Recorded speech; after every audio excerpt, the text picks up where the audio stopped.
Bonjour à tous, alors aujourd'hui on va compléter le cours.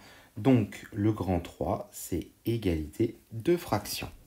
Donc on va voir un premier exemple, comme vous l'avez fait avec les rectangles dans l'activité. Donc dans le premier rectangle, on a colorié les 3 quarts. Dans le deuxième rectangle, on a colorié 6 morceaux sur 8, donc 6 huitièmes. La proportion, c'est 6 huitièmes. Et comme la proportion est la même, on peut mettre le symbole égal. Ça veut dire que pour passer de 3 à 6, on a multiplié par 2. Et pour passer de 4 à 8, on a aussi multiplié par 2. Voilà.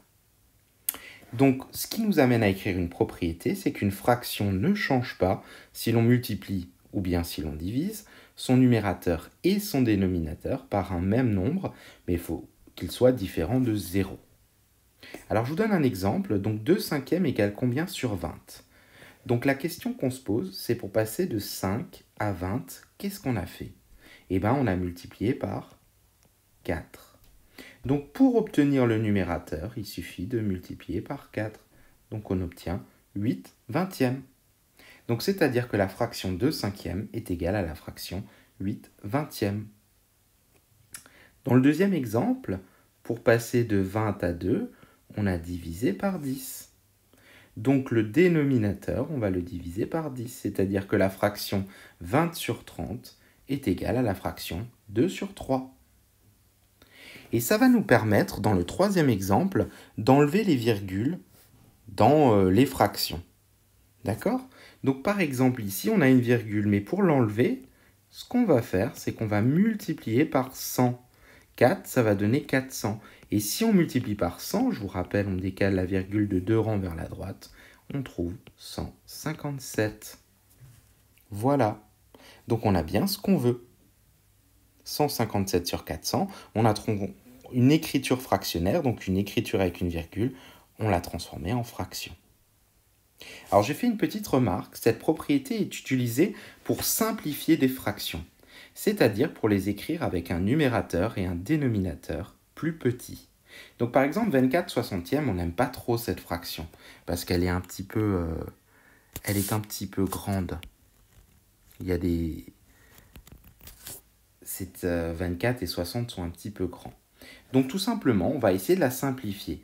On voit que 24 et 60 sont dans la table de... on va commencer simplement dans la table de 2. Donc on va simplifier par 2, on va diviser le numérateur et le dénominateur par 2. Et on trouve 12 sur 30. 12 et 30 sont aussi dans la table de 2. Donc on va de nouveau pouvoir diviser par 2 le numérateur et diviser par 2 le dénominateur. Donc on obtient la fraction 6 sur 15. Et après on se pose la question, est-ce qu'on peut encore la simplifier ? Alors 6 il est dans la table de 2 mais plus 15. Par contre 6 est dans la table de 3, 15 aussi. Donc on va encore pouvoir simplifier par 3. Voilà, je simplifie par 3, je divise par 3 le numérateur, j'obtiens 2 sur 5.